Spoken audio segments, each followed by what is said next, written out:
Justice Onoge is not accepting that judgment. He has already filed a 16-ground appeal against that judgment. Now, in the appeal filed against the Federal Republic of Nigeria at the Abuja Division of the Court of Appeal, Justice Onoye challenged the CCT erred in dismissing his application, challenging his jurisdiction. He also claimed the chairman of the tribunal openly exhibited bias against him and that the chairman erred in not recusing himself. Well, joining me to discuss this is a lawyer, Olayinka Oladaniels. Thank you for joining us this morning. Now, several reactions have trailed this judgment by the courts, and would like to get your perspective first of all before we delve into other matters. Well, if it's about my perspective, I will call that judgment a kangaroo judgment. Really? How is that? If you follow these proceedings from the beginning, it was clear. It was glaring that it was a biased attempt, to ridicule the judiciary. Because it's not about Justice Onoge. Because people, keep saying Justice Onoge. And this is what some of us said when the Supreme Court, when they made a decision on Saraki's case, when Saraki went to the Court of Tribunal, and the defense said that, this court is not a substantive court. This court is not a court of higher record that could. So are you saying that the CCT has no jurisdiction to handle this matter? Is that what you are saying, or what are you saying? My position from the beginning, if due process wasn't followed, then what do we call jurisdiction? Because we know what's supposed to happen. We're talking about the Chief Justice of Nigeria, and we have the NJC, which was glaring. But the NJC was said to not have stepped up the plate. It didn't come up to do anything about the case. No, even the petition in its entirety. The petition went to CCB. The petition should have gone to NJC, not CCB. Now, in the judgment, the same court overruling his earlier judgment in the same case of Justice Quanta, saying now he has power to overrule the judgment if deeming fit that he made error in giving such judgment, because you have, I don't know the intention of CCT. But now we have a judgment. What does it bring to the mix? Because Onoge had, dropped his resignation, and now we are having this sacking him. How does this change the dynamics of everything that has been going on in the case? That should tell you that there's more to this. Seriously, I don't know whether there's a script. Some people are just acting. Because already he's telling us that NJC and the Federal Judicial Service don't even have power over him. He reports directly to the presidency. Now we are talking about separation of powers here. Now, if we claim we practice separation of powers in this country, and yet an arm of government is the almighty of all arms, then there's a problem. If we claim that we practice democracy, and yet an arm of government that's this government is supposed to be for the people, by the people, and yet what you have is an arm of government being in charge, I will call it powercracy, not democracy. Really? Yes, everybody wants to show, because Mr. Umar has revealed to us and it has showed us that, yes, this is my office, so I can do anything. Then he's claiming that he does not report to the presidency. Somebody gave a letter, a resignation letter, on the 4th of April. But the president has not responded yet, so even when the letter of resignation was given by Justice Onoge, what happened? The presidency did not even make a statement. This Onoge issue, or the case, has been on since sometime in January and all of that, and up until now. When it comes to the precedence of what is going, this is the first time this is happening, where the Chief Justice of Nigeria is being docked anywhere for that matter.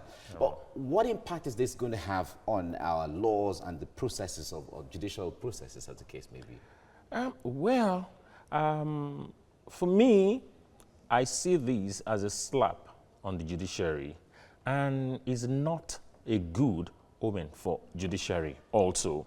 To have the number one of a system that's supposed to clean a country, you know, of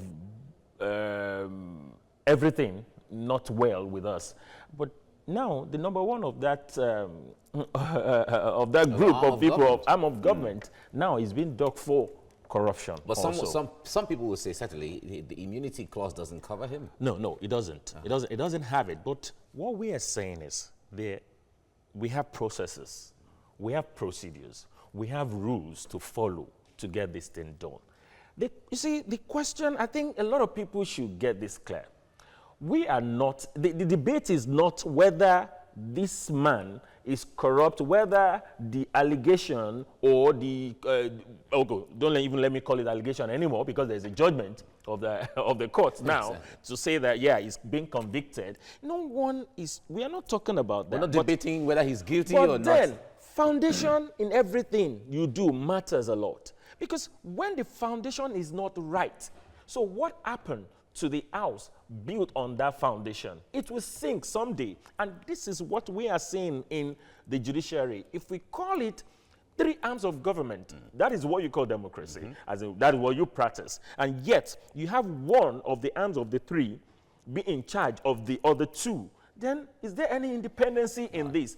Now, to the judiciary, if we don't fix this now, it's going to degenerate, and it's going to just be a slap and a mere shame on the judiciary. Okay. So he's taking care of this before other people or politicians take advantage of the system. Well, Thank you. Sorry, let me really say this. It is sad because this is what we have done to ourselves. Okay. We have allowed the politicians to run. Justice Onoye has been banned for 10 years from holding public office, and then he has to forfeit his years from holding public office, and then he has to forfeit his assets. Now, how is that overboard? Because some reaction coming from certain persons are saying that this is going overboard with the judgment. Okay, let's look at it this way. The charges is okay, non-declaration of asset. Now, what you now give as your verdict, as your own judgment, is to say, okay, since you cannot explain this money, how this money came about, then you forfeit the money. The question is, was that the charge against him? Was the charge against him corruption, or that he obtained or that he acquired some money illegally? Because that is your own judgment declaration now. Of assets. Declaration of assets and all that. Now, but you had moved further to say he acquired the money illegally because he could not explain. And the question again is, did you give him room for him to explain this? Was there a fair hearing? Even the NJC came in, even the Senate went into this matter. I'm like, okay, fine, let's give him fair hearing. Let's even hear from him. But you went on and on to do whatever you want to do. So now, going also saying, okay, not to So because of all this, we are saying they went overboard with this judgment? Yes, he went overboard with his judgment because he has moved away from the charges against, meaning giving judgment for now charges that were not part of what was brought against Onoye is Justice set to Onoye. appeal this case. Yeah. So how do you see that coming into the mix? What difference is it going to make?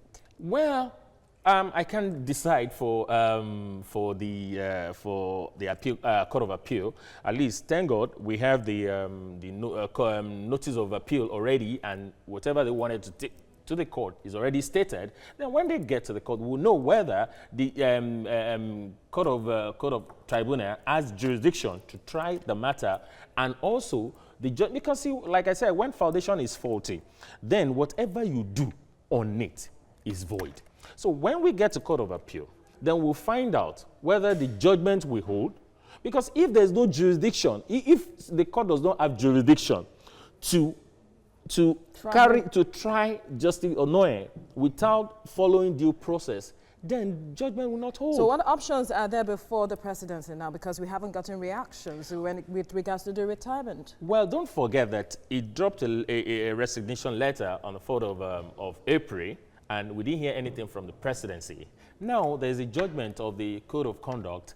Now I am afraid, because I hope that what happened in the course of the trial will not still come to place, because in the course of the trial, judgment was unanimously made by the 3 panels, that, okay, we were not going to suspend, because the prosecutor went for a suspension of Justice Zonoye. That we're not going to suspend. Let us look at the substantive suit in this matter.